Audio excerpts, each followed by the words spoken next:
Hey, everybody, welcome back to Practical Liberty. My name's Henry Bingaman. And one of the fears I think a lot of us have with alternative views, shall we say, is that we're going to get canceled if we say the wrong thing. And today's guest has actually had that happen to him and ended up maybe better off for it. So, Kevin, thank you so much for coming on. Good to be here. So, can you kind of give people your origin story? Because the way I understand it, we met through Tom Woods a few weeks ago. Actually, I think we met shortly before that, or had a brief meeting before that, but then really got to know each other a couple weeks ago. And you kind of had a spicier but anonymous Twitter account, and then got doxxed by an Antifa group, and kind of everything in your life kind of changed from there. Can you kind of run people through the story? And is that generally right? So I was a data analyst at a government contractor, and I had been building this following on Twitter over several years, and basically an Antifa group associated with a professor at the Utah Valley University rounded up actually I think 10 of us, Latter-day Saints on Twitter who were, expressing some conservative opinions. And basically they called my employer, and within 48 hours I was out. In a more standard corporate environment, I might have taken the step of saying, you can't prove that's me. But of course I was in a defense environment where I had a clearance, and so I wasn't gonna play around with that. So I was like, yeah, that's me. And I had to meet with HR, and it was a very quick turnaround. And in before and since, I've learned quite a lot about how that process occurs, and came to the conclusion that basically the way that people understand that phenomenon is almost entirely wrong. They think of it as this sort of this grassroots, a groundswell of anger, and sort of the company is having to deal with the public. But I worked for people who make death rays and spy on people's. They have no PR is not the issue. It's fundamentally about the threat of a lawsuit internally, the threat of an employee at their organization wanting to stick their hand in their pocket and saying, hey, you had this guy who said all these horrible, nasty things, and you knew who he was and you didn't do anything about it.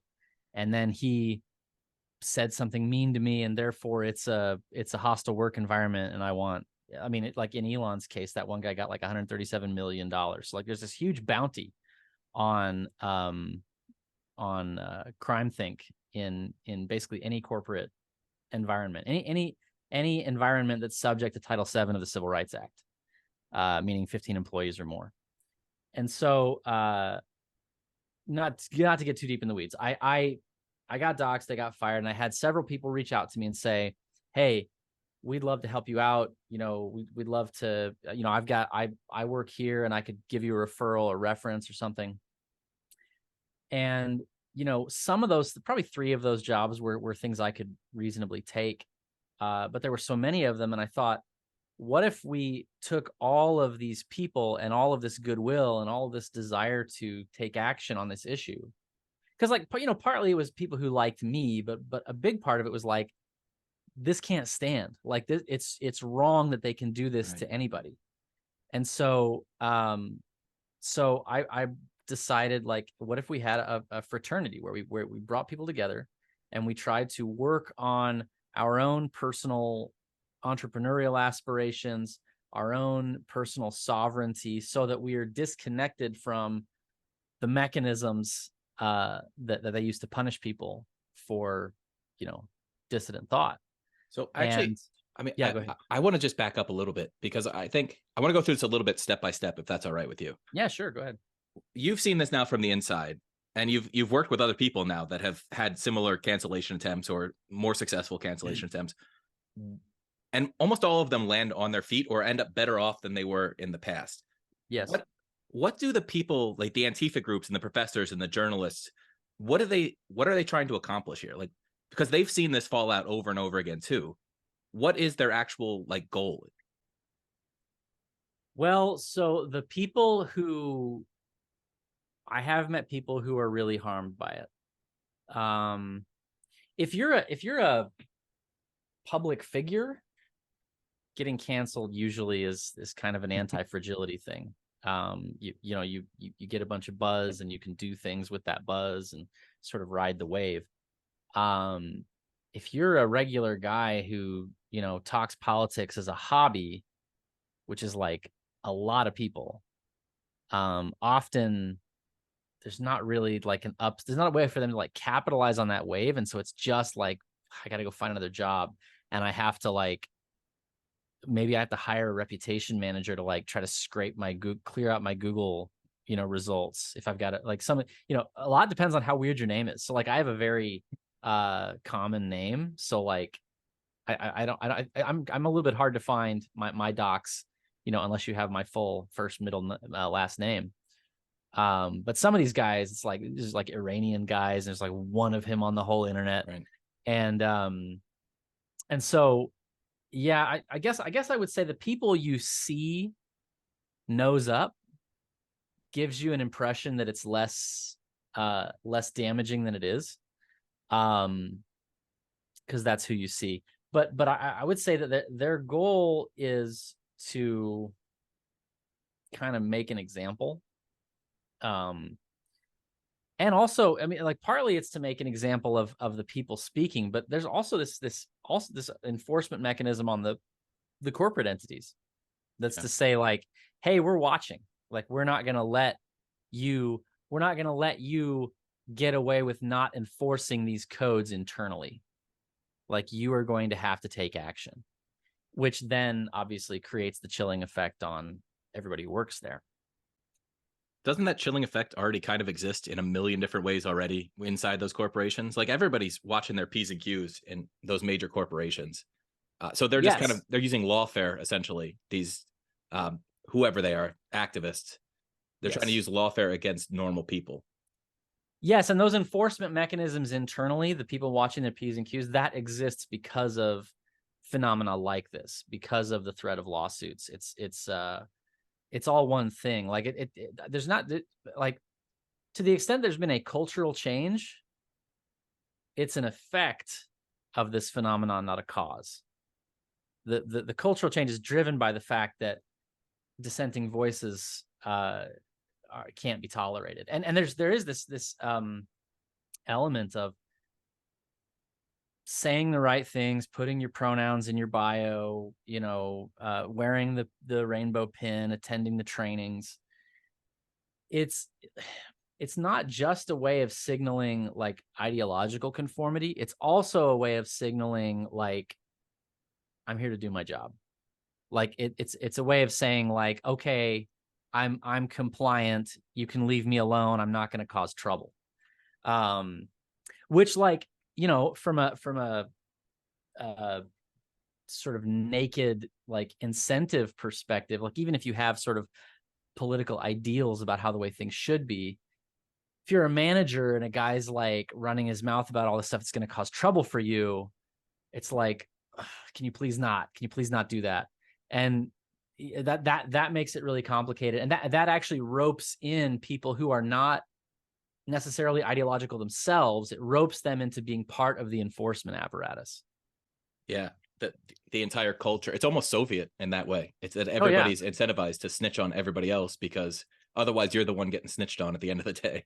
No, exactly. Yeah. I mean, if my management hadn't, kicked me to the curb, it would have been them. So do you think overall well, I guess what's the trend in cancellation right now? Because it seems to be cooling out in some ways. And maybe that's just because Elon Musk stopped kicking people off Twitter, kind of. And now there's some backlash governmentally with Schallenberger and Taibbi releasing some of the behind the scenes transcripts of like the government has an injunction against them, right, to stop targeting people. But I guess what is the like trend in cancellation right now? Is it something people still need to pay attention to? I mean, the goal of what both you and I do is like to get people to stop worrying about this at all, right? To be able to create your free life. And we're going to get to a lot of that. But I guess in the general society, do you see the trend increasing, decreasing, about the same? Does it go in waves? Is it stable? Yeah, so a couple of things are happening.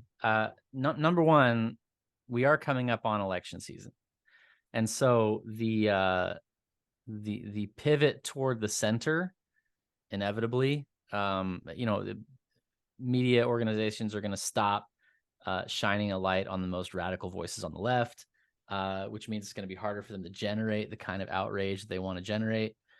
I think also, I think there also is, to some extent, like popular resentment of this phenomenon, and I think a big component of it is the fact that our ability to generate engaging culture has almost collapsed. Like the like nobody likes what's being put out by Netflix and Disney and sort of the entertainment industry, and it's being associated with this wokeness, because it's like, the reason that you can't get good screenwriting is because you can't say anything about anything. You can't, like, there's no honesty in any of this, and it's all increasingly like Soviet, like, propaganda. Like, we must all commit to the 5-year plan and mine enough bauxite and fluorspar or whatever, and only it's gender stuff, and I think what that's doing, like, I think everybody, including me, put up with liberals a lot more when they were funny. Like, because they, it's like, oh, that's like, they would put out these movies, or they'd write these shows that would be like, okay, you're making me think, like, there's some interesting ideas here, you got something going on here, and like, you're saying things I disagree with, but at least it's an interesting conversation. Well, and you're not acting like you hate me. Right. And now it's very much just like you will submit to the state. Like, it's it's not there's nothing attractive about it. Well, it seems a lot of the stuff seems like such blatant nonsense, and then you're shamed for not accepting their blatant nonsense. And Right. it gets infuriating sometimes. I understand why people get so mad. I tend to laugh a lot of it off and then just avoid it. But I understand the backlash emotionally from people on the right, where it's like, why are you shoving this down my throat, man? And then calling me a bad guy for saying I don't want that. Yeah, and it really is just like, I mean, because the messaging, like, in my opinion, the ideological bent of the messaging has always been there. But I think that when they understood themselves as out of power, they felt more of an obligation to persuade. and now it's like, I'm not going to persuade you anymore. I'm just going to make you do it. And that, I think, people, well, so is cancel culture over? I would say absolutely not. I think there's fatigue around the issue on both sides, but the ratchet only turns one way.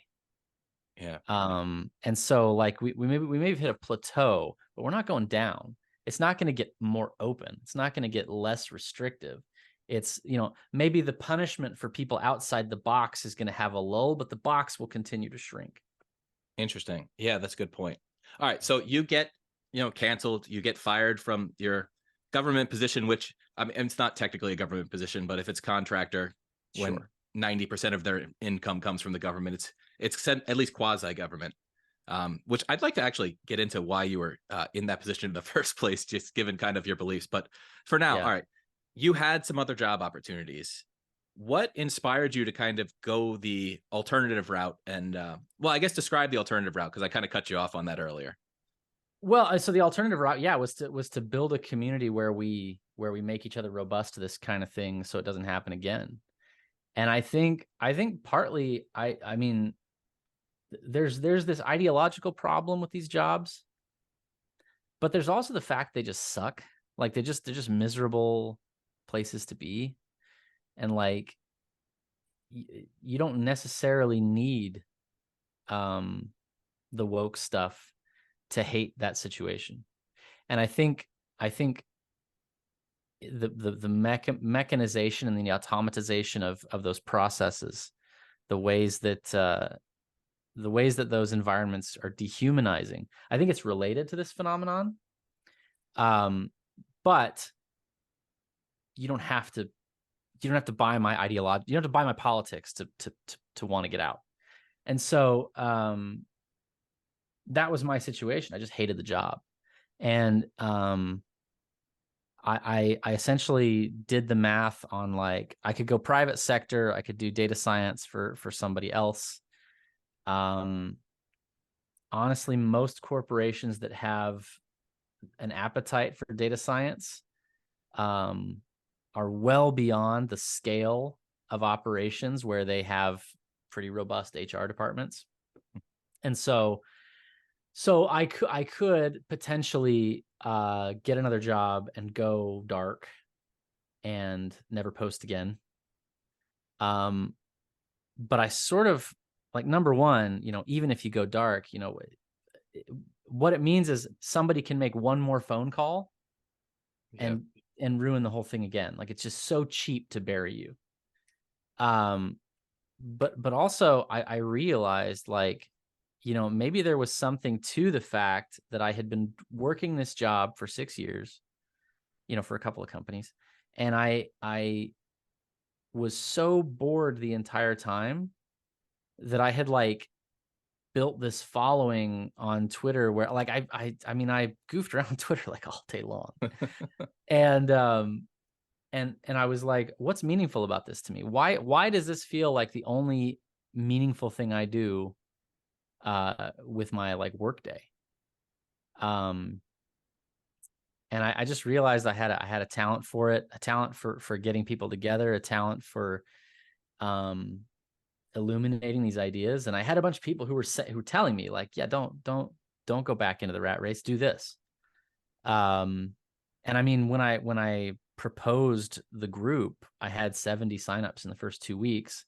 And so I was like, all right, there's something here, and I just happened to be sitting on, we had put together some money to buy a house and ended up not spending as much as we thought we would. So I was sitting on more cash than I had ever been sitting on in my life to that point.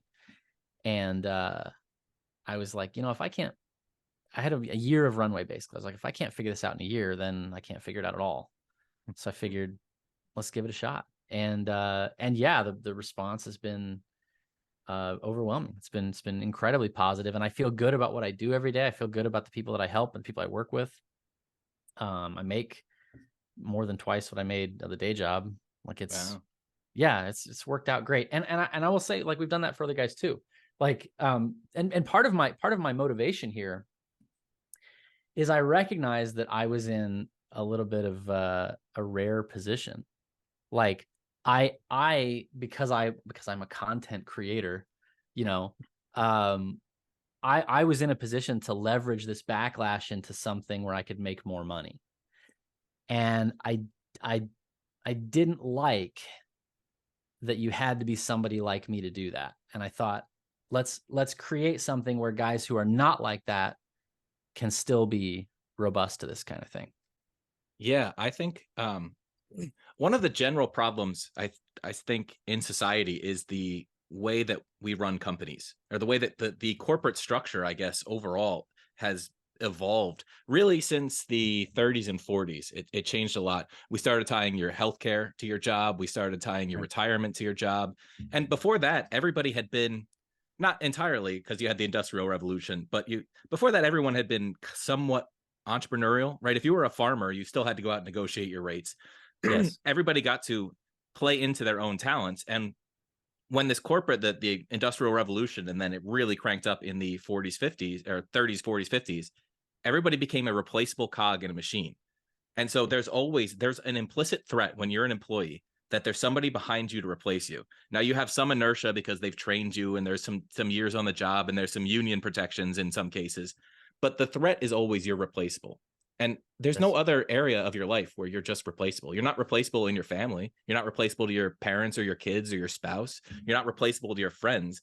But we have this cultural understanding that in a job, when you're an employee, you're replaceable, so behave. And I don't think that's a natural state for human beings to function in, because there's no other place where, we go back to the beginning of every religion, and it's like you're unique in the eyes of God, but you're not unique in your employer's eyes. So I just think we've changed the incentive so much, and that's why I promote freelancing a lot. Like I think freelancing is an excellent option for a lot of people, that you don't need to be stuck in the corporate machine. And the other thing about freelancers is you're a contractor. It's both easier and harder to cancel a contractor, because Yes. people don't know all of my clients who I worked for. There's no Right. backlash. You can't go back and say, don't work for this guy. And they're like, well, we weren't telling anybody anyway. So there's no incentive to fire me. Exactly. You're just less tied to the corporation, I guess. So yeah, I don't know. I think building up a robust skill set, building up your own individuality makes you much harder to cancel overall than buying into the kind of the corporate culture. Absolutely. Absolutely. And I think one of the things that's, you know, the sort of gradient of technological progress, the sort of the hill that we're rolling down, has been in favor of agglomeration and centralization and everything becoming, uniform and replaceable, as you say. But one trend that I think points in the opposite direction and is really healthy is the trend toward remote work, and the fact that so many of us, if you are a knowledge worker, you can pretty much work for anybody from anywhere, and you can be closer to your kids and more involved in their upbringing. I think there's, to take a little detour, I think when my parents were raising me, and even them being raised by their parents, in the 60s, there was something a little bit unhealthy about your parents coming home from the place where they're like generating value, and like your kids seeing you do nothing but consume, seeing your kids seeing you sort of unwind and not want to deal with things, and like what, like, because for most of human history, you worked right alongside your parents, you saw the value they generated, you saw the people who respected them. And I think a lot of the like, my dad's a loser and doesn't know anything about anything, and like why would I listen to him? I think some of that's rooted in, like, you've never seen him be valuable. You've never seen him uh uh demonstrate why he deserves to like exist on this earth. You know what I mean? And so yeah, I think that's a very positive thing if you do it right. And it also, I mean, I think it also plants the seeds for us to kind of rebuild some communities.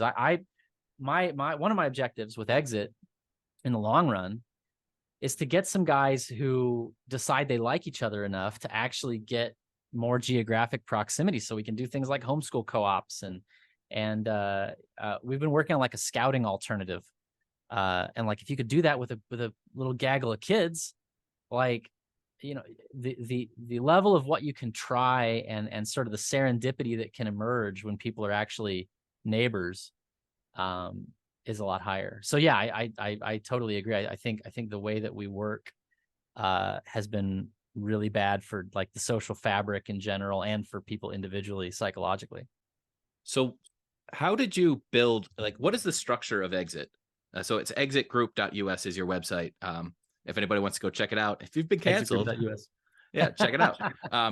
But what is the actual structure? Like, how are you building each other up inside? And first of all, it's you call it a fraternal organization. So does that mean it's all dudes? It's just the fellas.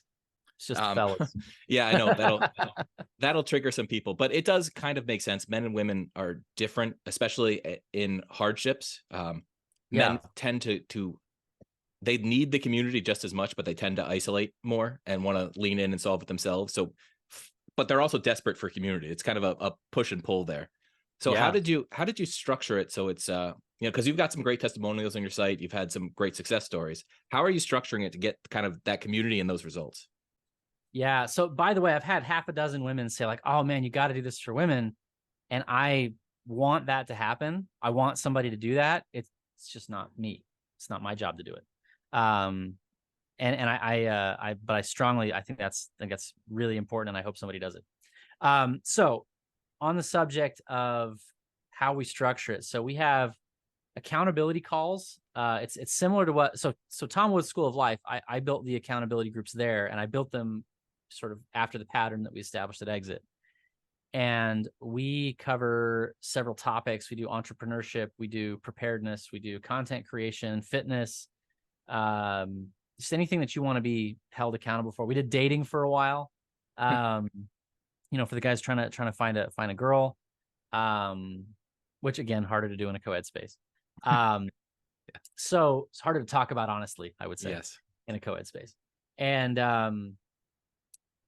so we meet once a week. We talk about, you have some time to talk about what you are working on. And then the guys give you some feedback, offer potentially some referrals. You need to talk to this accountant, or you need to talk to this lawyer, or you need to talk to, you're trying to do Amazon third-party FBA, whatever, like, I've got a guy, and then you take accountability for what you're going to do in the next week. And we ask you about it, after at the next meeting. And so that is sort of the day-to-day heartbeat of the group. But where we do I think the most important work is in the in-person meetups. So we get together over the summer. It's been twice a month. Normally it's once a month, to just sort of connect. So we have presentations, we do something physical, we go kayaking, we go shooting, we go hiking, something, and then we go get dinner, and or we have like a picnic or something with the families sometimes. And the goal of that, like, I think a lot of the problem with, there's a lot of like anti-woke job board or anti-woke networking group things out there. And I think the thing that most of them miss is that, like, hey, I'm Austrian, or I'm a conservative, or like, are you also that? Like, that's really, that's the beginning of the conversation. It's not the end. Like, and the network effects are so much smaller. Like the right-wing job board is just going to have way fewer applicants and way fewer opportunities than LinkedIn or Indeed, right?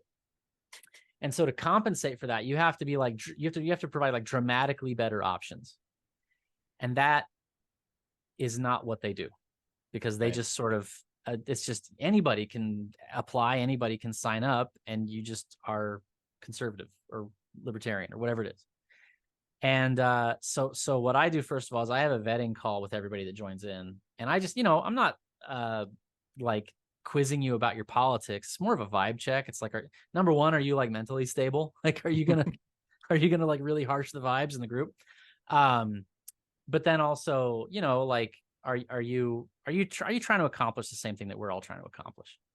And which is to be more sovereign, more independent. We've got guys of lots of faiths. We got guys of lots of political, orientations. But the common goal of, hey, I want to be able to speak honestly and raise a family and have healthy kids psychologically. That's kind of the guiding star. And so yeah, the accountability calls, and then the meetups. And then I'm checking in with the guys once a month, just be like, who do you need to talk to? What's going to move the ball? And are you stuck? Are you experiencing some analysis paralysis? What call would be right to set you up on? And yeah, I mean, the guys who are the most successful, we've actually had like 4 guys go full time on a startup in this summer, and it's been really cool to watch. And like, all together. Well, if you count everybody on their team, it's more like a dozen or no. I mean, they went in on the same startup. No, 4 different ones. 4 different startups. Awesome. Yeah. So and they'll call me and be like, hey man, I quit the job. Like, and we'll do the breakdown of like what that conversation was like. And that's the best part of my thing. For me, is just to listen to people who got a better thing going. We had a guy who was he was actually, like, I would say probably only like 10% of my guys are really cancelable in the near term, because they're not really all posters. A lot of these guys are just trying to get out. But I had a guy who was a professor at a college in the Northeast, and he got fired. He got doxxed. And it was so funny because it was a very technical discipline. And he was like, "Oh man, I have no idea. I have no business acumen, no skills. I'm screwed." And we put him in the hot seat, and everybody was like, "You're like a certified genius. Like you can go learn to do anything you want to do." And he ended up getting involved with Urbit. I don't know if you've heard of that, but it's a blockchain internet platform essentially. It's one of that kind of that ecosystem of things. He's making like 3 times what he made as a professor, which is not hard to do. Yeah, I was gonna Um, say. but like that's the cool stuff. And I would say the guys who get the most out of the group are the guys who have the initiative to ask, like to figure out who they need to talk to. Like, and it's not, you don't have to know, but you have to be willing to like walk through some analytical protocols. Like there are some sort of well-trodden lines of questioning that will lead to the answer if you're willing to follow them. And then the guys who are willing to, you know, find what they need. Like I think so many people are paralyzed in like people who don't think of themselves as entrepreneurs.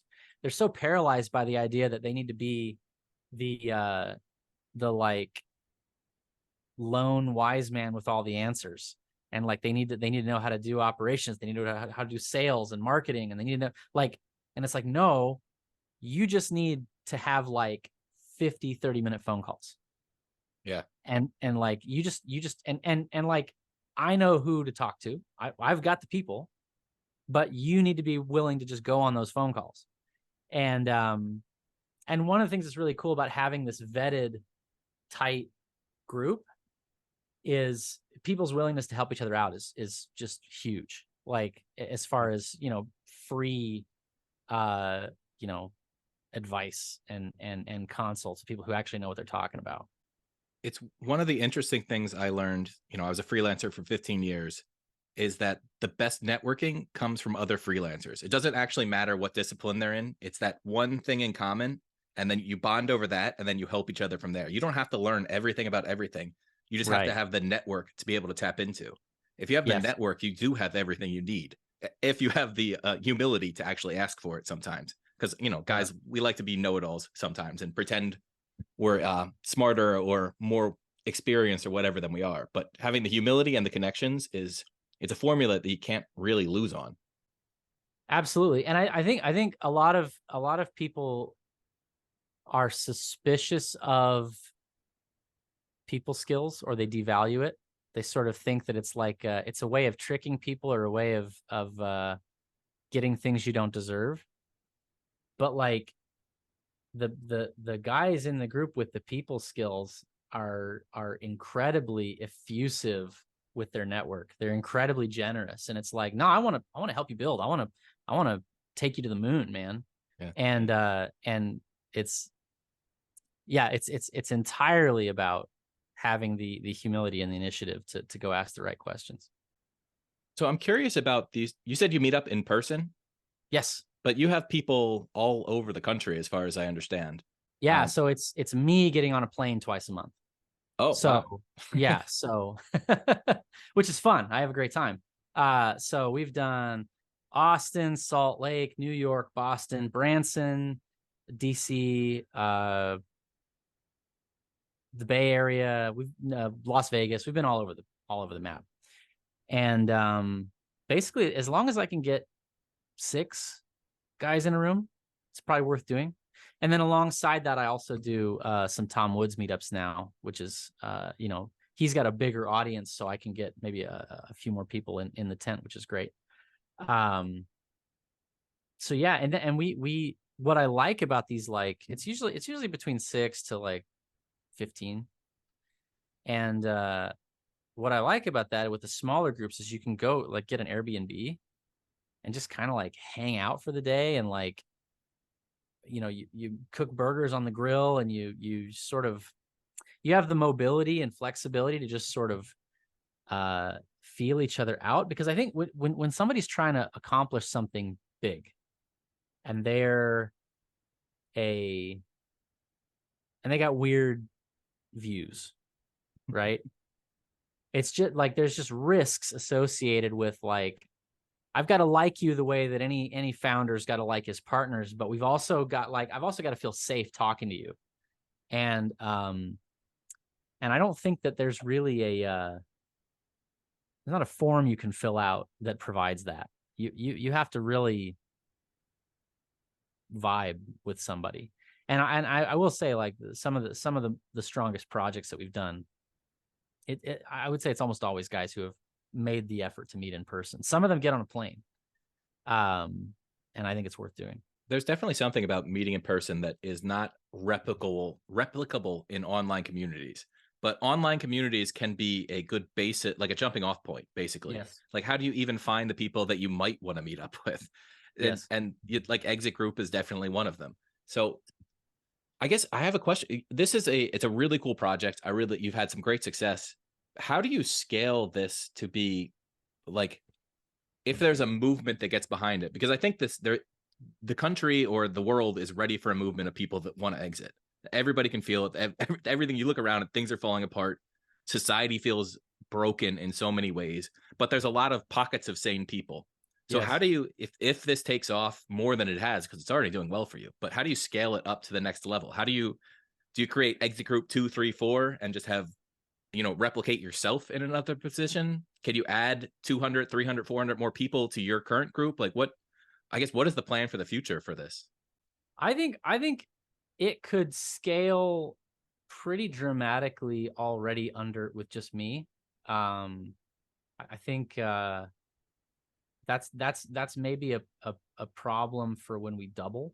I think once we double, it'll probably be time to look at and I believe enough in the power of human judgment, especially in the face of like, not to get too weird, but I think that our enemy, the thing that we're up against, is not necessarily like wokeness or cancel culture. It's nothing as narrow as that. It's actually like you were saying, people being treated like machines, people being replaceable parts, dehumanization. And therefore, I'm not going to try to automate this thing. I'm going to try to make it the way that European nobility historically scaled up was essentially feudalism. It's sort of, but it's all human relationships all the way down. And eventually that got too big and they had to abstract to something a little broader. But I think essentially, yeah, I'm looking for the people who I would trust to manage a cluster of this thing and vet candidates and care about their guys enough to keep it running. Like that ultimately, like if you don't care about the guys, you're not going to be able to do it. You're not. It requires a level of attention, and so yeah, that's how I plan to scale it. Is finding people who can, and maybe my role becomes more about sort of the external messaging, but I wouldn't step out of my shoes until I found somebody who cared as much as I do. And there might never be a reason to step out of your shoes. We have this model where, everybody says your business is growing or dying. But if you get your business to a sustainable, like you're making 7 figures a year, your guys keep getting jobs everywhere, and you just keep the price growing with inflation, like as far as a personal like mission, you've helped thousands of people at that point probably. And like how much you don't need to create the next Facebook of Exit, right? It can Yeah, be no, that's absolutely true. to the certain Yeah. extent, and then let other people replicate it and build their own Yes. style of it, because you're not going to be perfect for everybody either. So yeah, I could see how this would cluster off, and you have plenty of opportunity to grow, but it could become an exit movement that you inspired as well. Yeah, and I mean, I'm also, I'm getting involved with some of these startups as well, and so like, as far as like me getting taken care of, I like that I have some like artistic remove from needing this thing to be my sole source of income, because I can afford to get it right. I can afford to tell people no. I can afford to make people mad because I can make it the way I want it. And so, yeah, I think I want to take my own advice and have a diverse set of income streams so that I can say and do what I feel like. That's always good business advice, good life advice is diversify. Um, Yeah. so there's one other thing I wanted to talk to you about. It kind of goes along with the societal and world problems we're seeing. And that's kind of like the population crisis that's going on. I haven't heard as many people talking about it. You hear it in some circles and then it gets, labeled a conspiracy theory, or it gets labeled like, I don't know. I've heard somebody talks about a demographic crisis and they'll say, oh, you're advocating the white supremacist great replacement theory. It's like, no, Right. actually, there's a lot more old people than young people. So can you kind of, I guess, run through the problem and um, I guess how it's going to affect things in the future? Yeah. So, I mean, the people who are the most worried about this are their like first stop is the fact that the Koreans are evaporating. So like the idea that it's a white supremacist, whatever. It's not even worth dignifying, but No, it's I know. I'm just, yeah. But you hear that for sure. well, I'm laying out the reasons people dismiss this, I think, is because Yeah. I think for some reason people want this they don't want to talk about this. That, No, that no. we're not replacing our population. And there are huge, even to go back to the Black Death, the economic devastation of 30 or 40% of the population dying was huge. And we actually have worse than that coming just on people not being born. Yes. Yes. And you have to, and when you're comparing to like disease, so the Black Death or even the Columbian Exchange, 90%, people have different theories, but a huge fraction of Native Americans wiped out by the Columbian Exchange. And what you were left with was it killed a lot of the young, it killed a lot of the old. You had essentially the healthiest people left over, the most physically capable left over. This won't be like that. This will be a dramatically older, dramatically sicker, dramatically more dependent population left over. But let me backtrack to the whole picture. So, birth rates are falling all over the world. And they've gone below replacement in 70% of the countries by population. So 70% of the world lives in a country with a declining birth rate. And they're all have declining birth rates. 70% are in a population that's shrinking. And so what's going to happen essentially is our ability to meet our debt obligations, those are going to fall on a shrinking percentage of people. The real estate market and the stock market, those are all entirely dependent on reliable, stable economic growth, which will be not sustainable in a declining population. Because the only way economies can grow, right, is they can grow by innovation or they can grow by population. And if the population takes a nosedive, it's sort of implausible that innovation will take up the slack.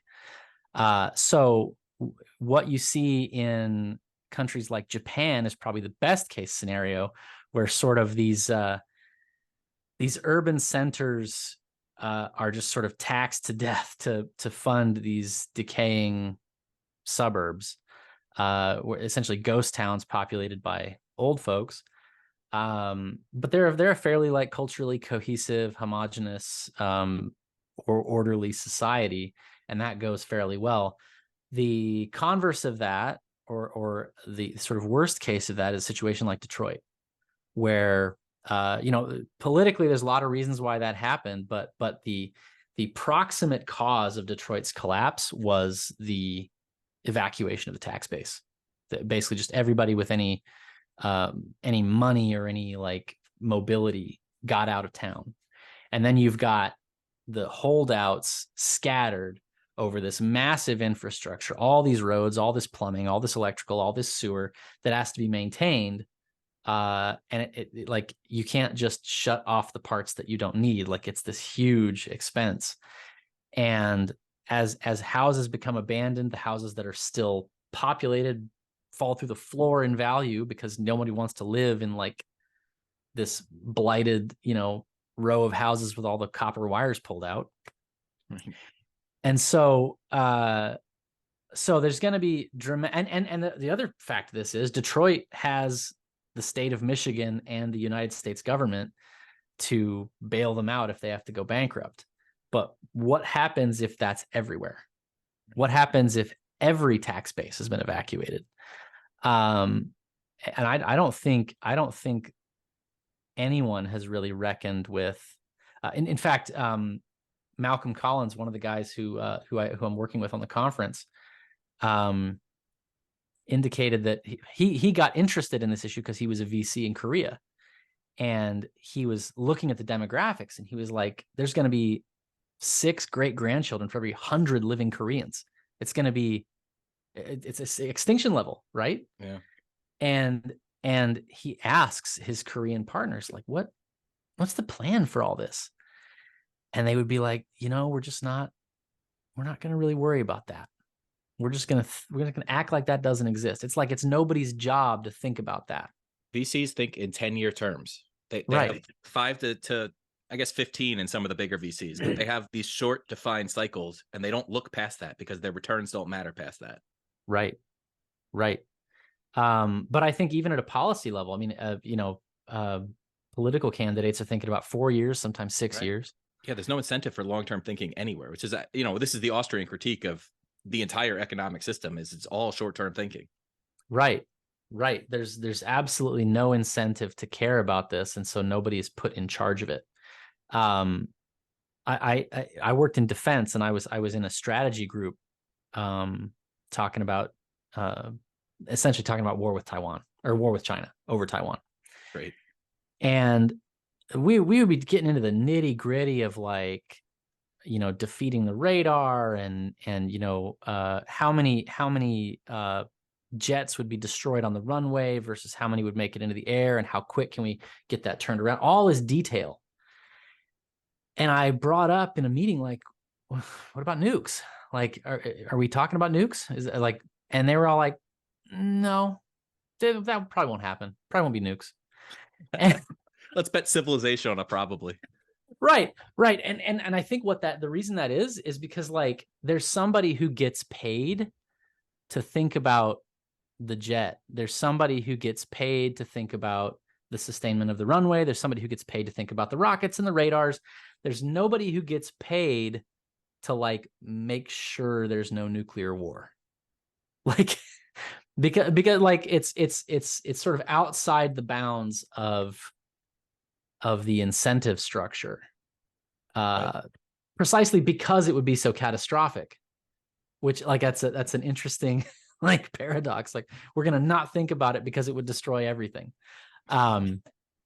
So yeah, and I think there's a definite analogy to be drawn here. Like, this if you care about anything, like literally anything about human life, like if you value anything about your family or your culture or your country or whatever, this is going to affect it, and if you're not careful, may eliminate it. And so yeah, I want to get, and you mentioned how people, like, are afraid to talk about this. I want to get the smartest people I can find in a room to work on, like, number one, are there maybe some big picture, like, policy solutions? But barring that, are there ways that people who care about this can get the specific communities and people that they care about squared away in the face of these headwinds? Like, are there investment strategies that the fact that nobody's thinking about this, I mean, that's money lying on the ground. Right. And so day one is going to be a public facing live streamed symposium. Day two is going to be closed door curated innovation workshops, where you're sitting across the table from the experts who you met on day one, and you're actually working on a design of a solution to this problem. Just going back to the problem, like, there's so many factors that we could, like, bring in. We'll talk a little more about the symposium because I'm interested in how that works and how that came together. Sure. But how did we get to the spot where basically women stopped having children? Like, it seems like the most natural thing in, like, it's human evolution, or all of human society. the human body is designed to reproduce. Both sexes have incentives for this. Yes. But then I just turned 38 a week ago, and I have a lot of friends I grew up with, women that are my age, that are like, they're starting to look around and go, I didn't have a kid yet. How do I get one? And you're like, at 38, you might have missed it. Like, there's still a chance. I know some women who have had their first kid at 40, but it's not a high percentage shot. No, So no, it's quite low. is it the, and a lot of them, is it the incentives that they got? They went to college with me. They're like, your 20s have to be about focusing on your career. That's part of Right. that. Like, you're a cog in the machine. You got to fit in here. You got to fit in here. You can go Yes. back. There's like some feminism critiques that you could make of like, you don't need to be a mother. That's not your highest calling in life, which can be true for some people, but it's to push that on society in whole, to push that on women in society as whole, is not necessarily a healthy way to grow your society. Yeah. And then there's, economic incentives, cultural incentives. Like, how is it a combination of everything? It seems like a problem too big to fix at this stage, is I guess what I'm saying. So how do we identify the problems to even start with those solutions? Yeah. So I would say that globally, yeah, this is something that you are I personally view it mostly as like terrain, like something to work around rather than something to solve. Um but I think in terms of, you mentioned having all these pockets of concerned people when we were talking about exit. I Mhm. think it's a similar thing. A lot of those people need to be in contact with each other and looking for, how do I make my community robust to this? How do I, like, we need to be talking to each other. Like, if it was an endangered species, right? Part of the solution would be like, how do we airlift all the lions who are on these endangered preserves? How do we get them together? But also, what is it about their habitat that has been destroyed? Like, what is it about, like, you don't like the go-to for this issue is either to, like, in the mainstream, it's like, men suck and they can't man up and they're playing video games and looking at porn and that's why nobody's happy. And then on the sort of more like dissident conservative side, what I hear is, it's these women, they got these impossible standards and they want a guy who's 6'7" and makes $1 billion and they just need to settle for me. And and I I don't think, if you were to look at like the panda bears at the zoo in China, I don't think you'd be like, they're clearly morally deficient relative to their great grandparents. Like, they've lost their character as pandas. I think you would say something's gone wrong with the environment. Something's happened to interfere with the way that these people find each other and reproduce. And I think that's really obvious. Uh, how do you find a woman right now when there's not like sort of spontaneous in-person places to go? Like, I mean, COVID did part of it by like forcing people to stay inside for so long. But I've noticed that, like, even after the fact, a lot of just sort of the rhythm of activity, like at churches and things like that, that rhythm broke and people got used to not having it. And then it's hard to get that flywheel cranking again. And I think, so yeah, it's people are concerned about, how do I find someone? How do we, like, negotiate our relationship? How do we, because there's this huge trust problem.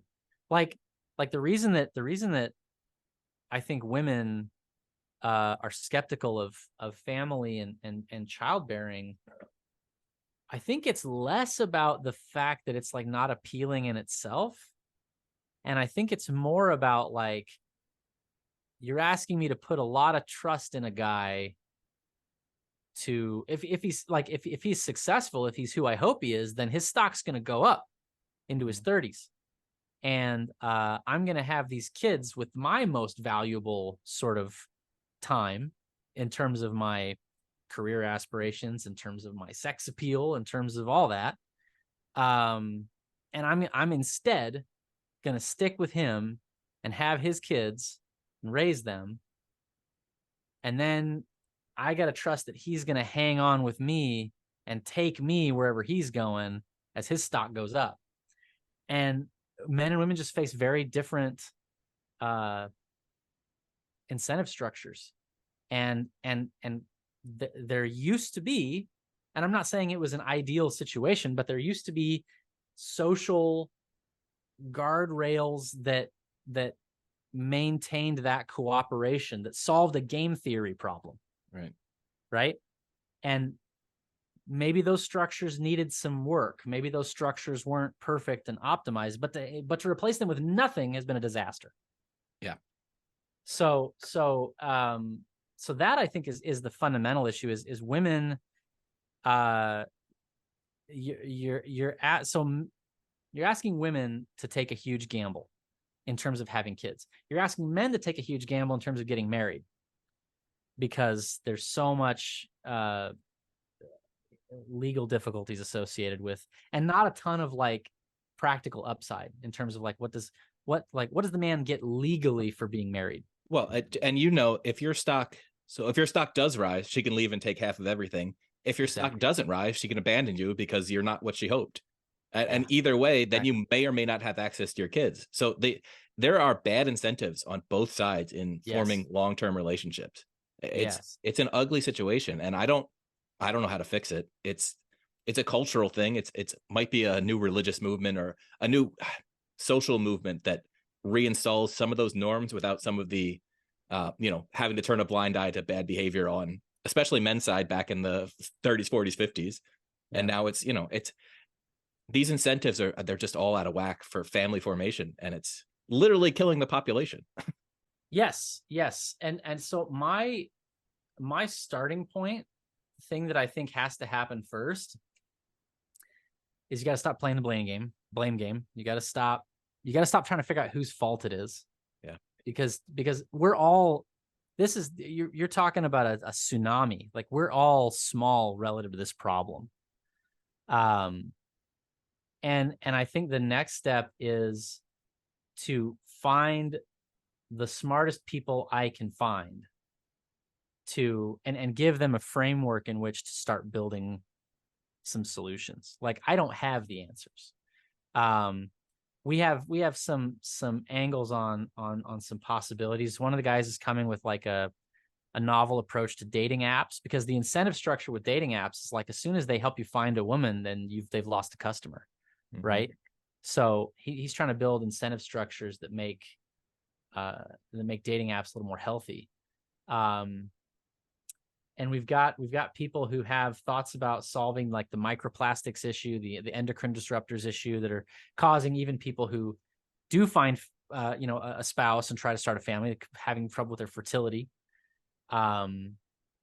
But I think what we're up against in terms of the incentives on the government side and on the corporate side is this short-term paradigm, the tax-based benefits when more of the productive output of the society is commodified, right?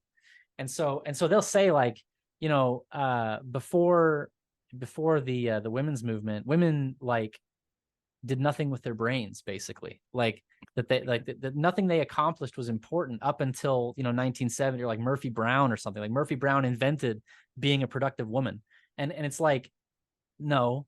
And the government incentive is all of these things that used to be done, by people who you care about for people that you care about, is now taxable, income tax, sales tax. Mm-hmm. And then on the corporate balance sheet, it's like, number one, we get to use this female population's labor, and of course that lowers wages, and we get to sell them TV dinners and Pelotons, and like that. There's all kinds of things that open up economically when you commodify that labor, which means you have this incentive to drive a wedge to foment distrust between these pockets of society that are that are cooperating spontaneously. Get them to stop cooperating so that they have to commodify everything they do, and they have to have a contract, and they have to,